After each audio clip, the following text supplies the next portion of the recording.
ಸ್ವಾಮಿ ಕೊರಗಜ್ಜ. ಓಂ ನಮ ಭಗವತೆ ವಾಸುದೇವಾಯ.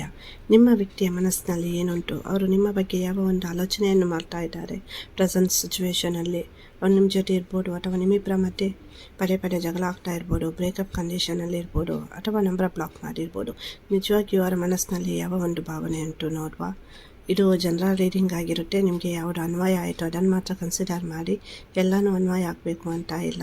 Personal reading ಬೇಕು ಅಂದರೆ ಕಮೆಂಟಲ್ಲಿ ಪರ್ಸ್ನಲ್ ರೀಡಿಂಗ್ ಅಂತ ಹಾಕಿ, ಅದಕ್ಕೆ ಅಮೌಂಟ್ ಪೇ ಮಾಡಬೇಕಾಗುತ್ತೆ. ಅದು ನಿಮ್ಮದೇ ರೀಡಿಂಗ್ ಆಗಿರುತ್ತೆ ಪರ್ಸ್ನಲ್ ರೀಡಿಂಗ್.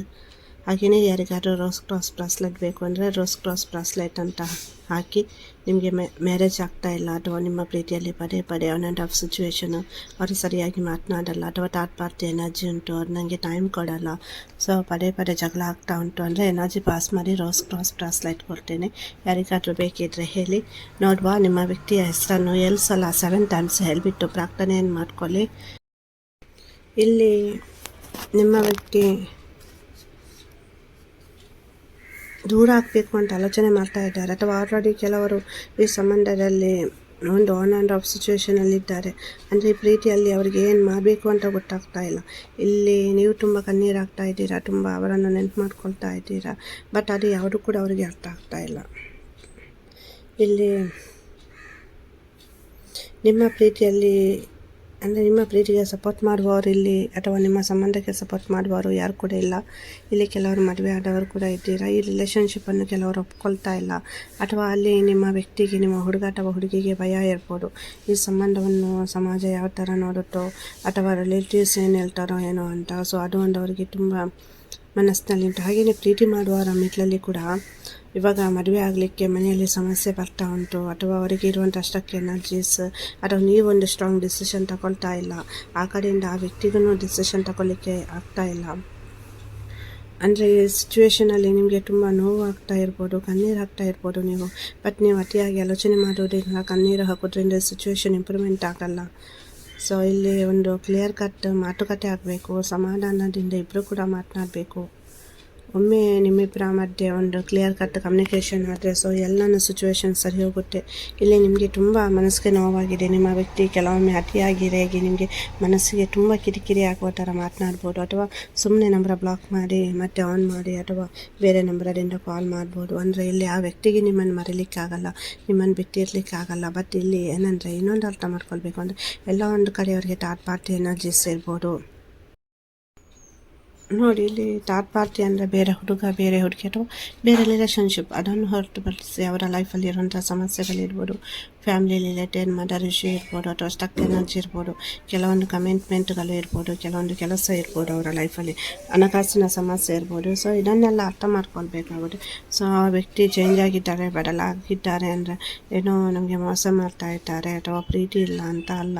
ಸೊ ಎಲ್ಲ ಒಂದು ಕಡೆ ಅವರಿಗೆ ನಿಮ್ಮಿಂದ ಖುಷಿ ಸಿಕ್ಕದೇ ಇರ್ಬೋದು, ಅಥವಾ ಥರ್ಡ್ ಪಾರ್ಟಿ ಎನರ್ಜೀಸ್ ಇರ್ಬೋದು. ಇಲ್ಲಿ ಅವರಿಗೂ ಒಂದು ಸ್ಟ್ರಾಂಗ್ ಆಗಿ ಡಿಸಿಷನ್ ತಗೊಳ್ಳಿಕ್ಕೆ ಆಗದೇ ಇರ್ಬೋದು, ಭಯ ಇರ್ಬೋದು, ಅಥವಾ ಒಂದು ಸ್ಟ್ರೆಸ್ ಇರ್ಬೋದು. ನೋಡಿ, ಇಲ್ಲಿ ಎನರ್ಜಿ ಬ್ಯಾಲೆನ್ಸ್ ಆಗಬೇಕು. ನೀವು ಇಲ್ಲಿ ತುಂಬ ಪ್ರೀತಿ ಮಾಡ್ತೀರಾ, ಕಣ್ಣೀರು ಹಾಕ್ತೀರಾ, ದುಃಖ ಬರ್ತೀರಾ, 100 ಸಲ ಕಾಲ್ ಮಾಡ್ತೀರಾ, ಮೆಸೇಜ್ ಹಾಕ್ತೀರಾ, ಬಟ್ ಅಲ್ಲಿಂದ ಅವರಿಗೆ ಯಾವುದೇ ಒಂದು ಮನಸ್ಥಿತಿ ಇಲ್ಲ, ಅಥವಾ ಸರಿಯಾಗಿ ರಿಪ್ಲೈ ಮಾಡಲ್ಲ, ನಂಬರ್ ಬ್ಲಾಕ್ ಮಾಡಿ ಸುಮ್ಮನೆ ಇದ್ದಾರೆ ಅಂದರೆ ಸೊ ಇಲ್ಲಿ ಸ್ವಲ್ಪ ಅವ್ರಿಗೆ ಟೈಮ್ ಬೇಕು.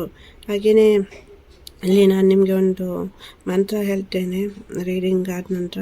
ಇಲ್ಲೇನಂದರೆ ಕೆಲವೊಂದು ಪಾಸ್ಟ್ ಸಿಚುವೇಷನಲ್ಲಿ ಪಾಸ್ಟ್ ಕರ್ಮಾಸ್ ಇರ್ಬೋದು, ಅಥವಾ ಅವರ ಲೈಫಲ್ಲಿ ಹಿಂದೆ ನಡೆದಂಥ ಕೆಲವೊಂದು ಘಟನೆಗಳು ಅವರಿಗೆ ಈಗಲೂ ನೋವು ಕೊಡ್ತಾ ಇರ್ಬೋದು, ಜೀವನದಲ್ಲಿ ತುಂಬ ಭಯ ಬರ್ತಾ ಇರ್ಬೋದು, ಏನಾಗುತ್ತಾ ಏನೋ, ಈ ಪ್ರೀತಿಯನ್ನು ನಾನು ಉಳಿಸ್ಕೊಳ್ಳಿಕ್ಕಾಗುತ್ತಾ ಇಲ್ಲ, ಅಥವಾ ಯಾವ ಥರ ಇಲ್ಲಿ ನಾನು ಈ ರಿಲೇಷನ್ಶಿಪ್ಪನ್ನು ಮುಂದುವರಿಸಲಿ. ಸೊ ಎಲ್ಲ ಆ್ಯಂಗಲಿಂದ ಅವರು ಆಲೋಚನೆ ಮಾಡ್ತಾರೆ. ಕೆಲವೊಂದು ಸಲ ಸೈಲೆಂಟ್ ಇರ್ತಾರೆ, ಮತ್ತೊಂದು ಸಲ ಸರಿ ಆಗ್ತಾರೆ. ಸೊ ಈ ಸಿಚುವೇಶನ್ ಇಂಪ್ರೂವ್ಮೆಂಟ್ ಆಗುತ್ತೆ ಇಲ್ಲಿ. ಮತ್ತು ಇಲ್ಲೊಂದು ನೀವು ಅತಿಯಾಗಿ ಆಲೋಚನೆ ಮಾಡ್ತೀರಾ, ಟೆನ್ಷನ್ ಮಾಡ್ಕೊಳ್ತೀರಾ. ಸೊ ಪ್ರತಿಯೊಂದು ವಿಷಯಕ್ಕೂ ನೀವು ಅತಿಯಾಗಿ ಆಲೋಚನೆ ಮಾಡೋದ್ರಿಂದ ಇಲ್ಲಿ ತುಂಬ ಸಮಸ್ಯೆ ಆಗ್ತಾ ಉಂಟು. ನಿಮ್ಮ ಮನಸ್ಥಿತಿಯನ್ನು ನೀವು ಕಂಟ್ರೋಲಲ್ಲಿ ಇಡಲಿಕ್ಕೆ ಆಗ್ತಾ ಇಲ್ಲ. ಇದು ಜನರಲ್ ರೀಡಿಂಗ್ ಆಗಿರುತ್ತೆ. ಪರ್ಸ್ನಲ್ ರೀಡಿಂಗ್ ಬೇಕು ಅಂದರೆ ಕಮೆಂಟಲ್ಲಿ ಹೇಳಿ, ಪರ್ಸ್ನಲ್ ರೀಡಿಂಗ್ ಅಂತ. ಅದಕ್ಕೆ ನೀವು ಅಮೌಂಟ್ ಪೇ ಮಾಡಬೇಕಾಗುತ್ತೆ. ಸೊ ಆದಷ್ಟು ನೀವು ಇಲ್ಲಿ ತಾಳ್ಮೆಯಿಂದ ಇರಬೇಕು, ಅತಿಯಾಗಿ ಆಲೋಚನೆ ಮಾಡೋದನ್ನು ಕಡಿಮೆ ಮಾಡಬೇಕಾಗುತ್ತೆ. ನೀವೇ ಹೇಳ್ಬೋದು, ನನಗೆ ಮನಸ್ಸಿಗೆ ನೋವಾಗ್ತಾ ಉಂಟು ಅಕ್ಕ, ನಾನು ಯಾವ ಥರ ಸಮಾಧಾನದಿಂದ ಇರುವುದು, ನೋವು ಮಾಡದೇ ಇರುವುದು ಅಂತ. ನೀವು ನೋವು ಮಾಡೋದ್ರಿಂದ ಅಥವಾ ನಿಮಗೆ ನೀವೇ ಶಿಕ್ಷೆ ಕೊಟ್ಕೊಳ್ಳೋದ್ರಿಂದ ನಿಮ್ಮ ಪ್ರೀತಿ ಸಿಗುತ್ತಾ? ಸರಿ ಹೋಗುತ್ತೆ ಈ ರಿಲೇಷನ್ಶಿಪ್ಪು. ಸೊ ನೋಡಿ, ನಿಮ್ಮನ್ನು ನೀವು ಪ್ರೀತಿಸಬೇಕು. ಫಸ್ಟ್ ನಿಮ್ಮನ್ನು ನೀವು ಯಾವಾಗ ಪ್ರೀತಿಸ್ತೀರಾ ಆವಾಗ ಆಟೋಮೆಟಿಕ್ ಆಗಿ ಲಾ ಆಫ್ ಅಟ್ರಾಕ್ಷನ್ ಕೂಡ ಹೇಳುತ್ತೆ. ಸೊ ಸೆಲ್ಫ್ ಲವ್ ಇಂಪಾರ್ಟೆಂಟ್, ಗೊತ್ತಾಯ್ತಾ? ನಿಮ್ಮನ್ನು ನೀವು ಪ್ರೀತಿಸೋದು, ನಿಮ್ಮನ್ನು ನೀವು ಹೀಲ್ ಮಾಡ್ಕೊಳ್ಳೋದು. ಹೇಗೆ ಹೀಲ್ ಮಾಡ್ಕೊಳ್ಳೋದು ಹಂಗಾದರೆ? ಸುಲಭದಲ್ಲಿ ಸೆಕ್ಷನ್ ಎಲ್ಲ ಜಾಯ್ನ್ ಆಗದೆ, ಯಾರ ಜೊತೆನೂ ಕೇಳದೆ, ಪ್ರಕೃತಿಯ ಜೊತೆ ಟೈಮ್ ಕೊಡಿ, ಪ್ರಕೃತಿಯ ಜೊತೆ ಟೈಮ್ ಸ್ಪೆಂಡ್ ಮಾಡಿ. ಮನೆಯವ್ರ ಜೊತೆ ಮಾಡಲಿಕ್ಕಾಗಲ್ಲ, ಫ್ರೆಂಡ್ಸ್ ಜೊತೆ ಮಾಡಲಿಕ್ಕಾಗಲ್ಲ, ಏನೇನೋ ಹೇಳ್ತಾರೆ ನೋಡಿ ಈಗಿನ ಕಾಲದಲ್ಲಿ. ಸೊ ನಿಮ್ಮ ನೋವಿಗೆ ಸ್ಪಂದಿಸುವುದಕ್ಕಿಂತ ನಿಮಗೆ ಇವಾಗ ಸಮಸ್ಯೆ ಆಯಿತಾ, ಹುಡುಗಿ ದೂರ ಆಗಿದ್ದಾರೆ, ಹುಡುಗ ದೂರ ಆಗಿದ್ದಾರೆ, ರಿಲೇಷನ್ಶಿಪ್ಪಲ್ಲಿ ಇದ್ದೀರಾ, ಸಮಸ್ಯೆ ಆಗ್ತಾ ಉಂಟು, ಯಾರ ಜೊತೆನೂ ಹೇಳ್ಕೊಲಿಕ್ಕೆ ಆಗ್ತಾ ಇಲ್ಲ, ಇಲ್ಲಿ ಸಮಾಜ ನನ್ನನ್ನು ಯಾವ ಥರ ನೋಡುತ್ತೋ, ಫ್ರೆಂಡ್ಸ್ ಯಾವ ಥರ ನೋಡ್ತಾರೆ, ಯಾರು ಕೂಡ ನಿಮ್ಮ ಕಣ್ಣೀರನ್ನು ಒರೆಸುವ ಕೆಲಸ ಮಾಡಲ್ಲ ಇಲ್ಲಿ. ಇನ್ನೊಂದು, ನಿಮಗೆ ಅತಿಯಾಗಿ ನೋವೇ ಕೊಡುತ್ತೆ ವಿನಃ ನಿಮ್ಮನ್ನು ಕೆಳಗೆ ಹಾಕ್ಲಿಕ್ಕೇ ನೋಡುತ್ತೆ, ನಿಮ್ಮನ್ನು ನೋಡಿ ತಮಾಷೆ ಮಾಡಿ ನಗುತ್ತೆ. ಬಟ್ ನಿಮ್ಮ ನೋವನ್ನು, ಕಣ್ಣೀರನ್ನು ಒರೆಸುವಂತಹ ಪ್ರಯತ್ನವನ್ನು ಯಾರು ಕೂಡ ಇಲ್ಲಿ ಮಾಡಲ್ಲ. ದಿ ಬೆಸ್ಟ್ ಹೀಲರ್ ಅಂದರೆ ಪ್ರಕೃತಿ ಜೊತೆ ಟೈಮ್ ಸ್ಪೆಂಡ್ ಮಾಡಿ. ಎಲ್ಲಿಯಾದರೂ ನದಿ ಉಂಟಾ, ಕೆರೆ ಉಂಟಾ, ಅಥವಾ ಬೀಚ್ ಉಂಟಾ, ಅಲ್ಲಿ ಹೋಗಿ ಟೈಮ್ ಸ್ಪೆಂಡ್ ಮಾಡಿ. ಏನೂ ಆಗಿಲ್ವಾ, ಟೆಂಪಲ್ಗೆ ಹೋಗಿ, ನಿಮಗೆ ಯಾವ ಟೆಂಪಲ್ ಇಷ್ಟ ಅಲ್ಲಿ ಟೈಮ್ ಸ್ಪೆಂಡ್ ಮಾಡಿ, ಆಕಾಶವನ್ನು ನೋಡಿ, ಪ್ರಕೃತಿಯನ್ನು ನೋಡಿ. ಸೊ ಪ್ರಕೃತಿ ನಿಮ್ಮ ನೋವನ್ನು ಮರೆಸುತ್ತೆ, ನಿಮಗೆ ಒಂದು ಹೊಸ ಎನರ್ಜಿಯನ್ನು ಕೊಡುತ್ತೆ. ಸೊ ದಿ ಬೆಸ್ಟ್ ಹೀಲರ್ ಪ್ರಕೃತಿ, ನೇಚರ್ ಅಂತ ಹೇಳ್ತೇನೆ. ಹಾಗಾಗಿ ಆದಷ್ಟು ಸಮಾಧಾನದಿಂದಿರಿ. ನಿಮಗೆ ಯಾವ ಮ್ಯೂಸಿಕ್ ಖುಷಿ ಕೊಡುತ್ತೆ, ಯಾವುದು ಸಂಗೀತ ನಿಮಗೆ ಇಷ್ಟ ಅದನ್ನು ಕೇಳಿ. ಸೊ ಬೇರೆಯವರ ಆಲೋಚನೆಗಳಿಂದ ನೀವು ಮುಕ್ತರಾಗಿ, ಸೊ ಇದರಿಂದ ನಿಮ್ಮ ಪ್ರೀತಿ ಕೂಡ ಆಕರ್ಷಣೆ ಆಗಲಿಕ್ಕೆ, ನಿಮಗೆ ಒಂದು ಪಾಸಿಟಿವ್ ವೈಬ್ರೇಷನ್ ಎನರ್ಜಿ ಬರಲಿಕ್ಕೆ ನೀವು ಇವಾಗ ಏನಾದರೂ ಒಂದು ಮಂತ್ರ ಜಪ ಮಾಡ್ತಾ ಇರ್ಬೋದು, ಅಥವಾ ಏನಾದರೂ ಮಂತ್ರ ಕೇಳ್ತಾ ಇರ್ಬೋದು. ನಿಮ್ಮ ವ್ಯಕ್ತಿ ನಿಮ್ಮ ಕಡೆ ಆಕರ್ಷಣೆಯಾಗಿ ಬರಬೇಕು, ಅಥವಾ ನಿಮ್ಮ ಲೈಫಲ್ಲಿ ಇರುವಂಥ ಸಮಸ್ಯೆ ದೂರ ಆಗಬೇಕು ಅಂದರೆ ಈ ರೀತಿ ನೀವು ಒಂದು ನೇಚರ್ ಜೊತೆ ಟೈಮ್ ಸ್ಪೆಂಡ್ ಮಾಡೋದು, ಅಥವಾ ಒಂದು ಮಂತ್ರ ಜಪ ಮಾಡೋದು, ಮಂತ್ರ ಕೇಳೋದು ಇರ್ಬೋದು, ಅಥವಾ ಒಂದು ಸಕಾರಾತ್ಮಕ ಆಲೋಚನೆಗಳನ್ನು ಮಾಡೋದು ಇರ್ಬೋದು. ಸೊ ಎಲ್ಲ ನೋಡಿ ಬೆಸ್ಟ್ ಅಂತ ಹೇಳ್ತೇನೆ ನಾನು. ನಿಮ್ಮನ್ನು ನೀವು ಪ್ರೀತಿಸಬೇಕು. ಸೆಲ್ಫ್ ಲವ್ ತುಂಬ ಮುಖ್ಯ, ಗೊತ್ತಾಯ್ತಾ? ಇವಾಗ ನನ್ನ ಪ್ರೀತಿ ಹೋಯಿತು, ನನ್ನ ಹುಡುಗಿ ಇಲ್ಲ ಹೇಗೆ? ಸೊ ಆಲೋಚನೆಯಲ್ಲಿ ನೀವು ಚೆನ್ನಾಗಿ ಡ್ರೆಸ್ ಮಾಡದೇ ಇರೋದು, ಚೆನ್ನಾಗಿ ರೆಡಿಯಾಗದೇ ಇರೋದು, ಅಥವಾ ಒಂದು ಒಟ್ರಾಸಿ ಡ್ರೆಸ್ಸಿಂಗ್ ಎಲ್ಲ ಮಾಡೋದು, ಊಟ ಮಾಡದೇ ಇರೋದು, ನಿದ್ದೆ ಮಾಡದೇ ಇರೋದು, 24 ಗಂಟೆಲೂ ಕತ್ತಲೆ ರೂಮಲ್ಲಿ ಇರೋದು, ಅಥವಾ ಮೌನವಾಗಿರೋದು. ಸೊ ಇದೆಲ್ಲ ನೋಡಿ ನಿಮ್ಮನ್ನು ನೀವು ಬದಲಾವಣೆ ಮಾಡ್ಕೊಳ್ಬೇಕು. ನಿಮ್ಮನ್ನು ನೀವು ಯಾವಾಗ ಬದಲಾವಣೆ ಮಾಡ್ತೀರ ಅವಾಗ ಲಾ ಆಫ್ ಅಟ್ರಾಕ್ಷನ್ ಕೂಡ, ಪ್ರಕೃತಿ ಕೂಡ, ಯೂನಿವರ್ಸ್ ಕೂಡ, ಡಿವೈನ್ ಏಂಜಲ್ಸ್ ಕೂಡ ನಿಮಗೆ ಹೆಲ್ಪ್ ಮಾಡ್ತಾರೆ. ದೇವರು ಕೂಡ. ನಿಮ್ಮ ಪ್ರಯತ್ನ ಇಲ್ಲಿ ಮುಖ್ಯ ಆಗಿ ಬೇಕೇ ಬೇಕು. ನಾನು ಎಷ್ಟೇ ಹೇಳಿದ್ರು ನೀವಾಗಿ ಒಂದು ಸ್ಟೆಪ್ ತಗೊಳ್ಬೇಕು. ನನ್ನ ನಿಮ್ಮ ಸ್ವಂತ ಅಕ್ಕ ಅಂತ ತಿಳ್ಕೊಳ್ಳಿ.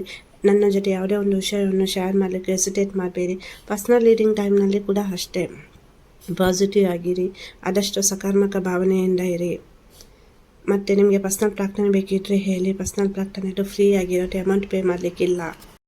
ಏನೇ ಒಂದು ವಿಷಯ ಇದ್ರೂ ನನ್ನ ಜೊತೆ ಶೇರ್ ಮಾಡಿ. ನಾನು ಪ್ರತಿಯೊಂದು ರಿಲೇಷನ್ಶಿಪ್ಪಿಗೂ ರೆಸ್ಪೆಕ್ಟ್ ಕೊಡ್ತೀನಿ.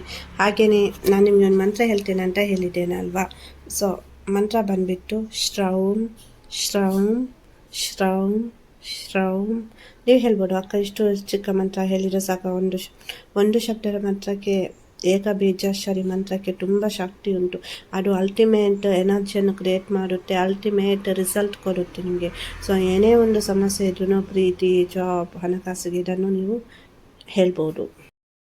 ಇದನ್ನು ಒಂದು 108 ಬಾರಿ ಹೇಳ್ತೀರಾ, 1 ನಿಮಿಷ ಹೇಳ್ತೀರಾ, 10 ನಿಮಿಷ ಹೇಳ್ತೀರಾ, ಇದು ನಿಮಗೆ ಬಿಟ್ಟಿತ್ತು. ಬಟ್ ಮನಸ್ಸು ಕ್ಲಿಯರ್ ಆಗಿರಬೇಕು, ಕಣ್ಣೀರು ಹಾಕಿ ದುಃಖ ಬರ್ತಾ ಹೇಳಬಾರ್ದು. ಸೊ ಪಾಸಿಟಿವ್ ಆಗಿ ಇದನ್ನು ನೀವು ಮಾಡಬೇಕು, ತುಂಬ ಒಳ್ಳೆಯ ರಿಸಲ್ಟ್ ಬರುತ್ತೆ. ಹಾಗೆಯೇ ಯಾರಿಗಾದ್ರೂ ಪರ್ಸ್ನಲ್ ರೀಡಿಂಗ್ ಬೇಕು ಅಂದರೆ ಹೇಳಿ, ಕಮೆಂಟಲ್ಲಿ ಪರ್ಸ್ನಲ್ ರೀಡಿಂಗ್ ಅಂತ, ಅಲ್ಲಿ ನಿಮಗೆ ಪರ್ಸ್ನಲ್ ರೀಡಿಂಗ್ ಮಾಡಿಬಿಟ್ಟು ನಾನು ಪರಿಹಾರ ಕೂಡ ಹೇಳ್ತೀನಿ. ಹಾಗೆಯೇ ರೋಸ್ ಕ್ರಾಸ್ ಬ್ರಾಸ್ಲೈಟ್ ಬೇಕು ಅಂದ್ರೂ ಹೇಳಿ. ಹಾಗೆಯೇ ಯಾರಿಗಾದ್ರೂ ಜಾಯಿನ್ ಆಗಲಿಕ್ಕಿದ್ರೆ ಜಾಯಿನ್ ಆಗ್ಬೋದು. ಅಲ್ಲಿ ಸಪರೇಟ್ ವೀಡಿಯೋ ಮಾಡಿ ಹಾಕ್ತೀನಿ. ಕೆಲವೊಂದು ಮಂತ್ರಗಳನ್ನು ಹೇಳಿಕೊಡ್ತೇನೆ, ಕೆಲವೊಂದು ತಂತ್ರಗಳನ್ನು ಹೇಳಿಕೊಡ್ತೇನೆ. ಹಣಕಾಸಿಗೆ ಸಂಬಂಧಿಸಿದ್ದು, ಮದುವೆಗೆ ಸಂಬಂಧಿಸಿದ್ದು, ರಿಲೇಷನ್ಶಿಪ್ಗೆ ಸಂಬಂಧಿಸಿದ್ದು, ಕೋರ್ಟಿನಲ್ಲಿರುವಂಥ ಕೇಸ್, ಇನ್ಯಾವುದೇ ನಿಮ್ಮದು ಗುಪ್ತ ಸಮಸ್ಯೆಗಳಿರ್ಬೋದು, ಗುಪ್ತ ಆಸೆಗಳಿರ್ಬೋದು, ಅಲ್ಲಿ ನೀವು ಶೇರ್ ಮಾಡ್ಬೋದು. ಕೆಲವೊಂದು ಪರಿಹಾರಗಳನ್ನು ಹೇಳಿಕೊಡ್ತೇನೆ, ಕೆಲವೊಂದು ತಂತ್ರಗಳನ್ನು ಹೇಳಿಕೊಡ್ತೇನೆ, ಕೆಲವೊಂದು ಮಂತ್ರ ಜಪವನ್ನು ಮಾಡಿ ನಿಮಗೆ ಅಲ್ಲಿ ಅಪ್ಲೋಡ್ ಮಾಡ್ತೇನೆ. ಯಾರಿಗಾದ್ರೂ ಜಾಯಿನ್ ಆಗಲಿಕ್ಕಿದ್ರೆ ಸಬ್ಸ್ಕ್ರೈಬರ್ ಪಕ್ಕದಲ್ಲಿ ಜಾಯಿನ್ ಬಟನ್ ಉಂಟು, ಅದನ್ನು ನೀವು ಜಾಯಿನ್ ಆಗ್ಬೋದು. ವಿಡಿಯೋ ಇಷ್ಟ ಆದರೆ ಲೈಕ್ ಮಾಡಿ, ಶೇರ್ ಮಾಡಿ. ಹಾಗೆ ನಾನು ಸಬ್ಸ್ಕ್ರೈಬ್ ಮಾಡಿಲ್ಲ, ನಾನು ಸಬ್ಸ್ಕ್ರೈಬ್ ಮಾಡಿ. ಆದಷ್ಟು ಈ ವಿಡಿಯೋನ ಶೇರ್ ಮಾಡಿ, ಬೇರೆಯವರಿಗೂ ಸಹಾಯ ಆಗಲಿ. ಹಾಗೆಯೇ ಐಪನ್ ಒಂದು ಆಪ್ಷನ್ ಉಂಟು, ಅದನ್ನು ನೀವು ಪ್ರೆಸ್ ಮಾಡೋದ್ರಿಂದ ಇದು ಜಾಸ್ತಿ ಜನರಿಗೆ ರೀಚ್ ಆಗಲಿಕ್ಕೆ ಸಹಾಯ ಆಗುತ್ತೆ. ನನ್ನ ಆರಾಧ್ಯ ದೇವರ ಕರಗಜ್ಜ ಹಾಗೂ ಮಹಾವಿಷ್ಣು ಮಹಾದೇವರ ಅನುಗ್ರಹ ಸದಾ ನಿಮ್ಮ ಮೇಲೆ ಇರಲಿ ಅಂತ ಪ್ರಾರ್ಥಿಸ್ತೇನೆ. ವಿಡಿಯೋ ನೋಡಿದ್ದಕ್ಕಾಗಿ ಧನ್ಯವಾದಗಳು. ಖುಷಿಯಾಗಿರಿ.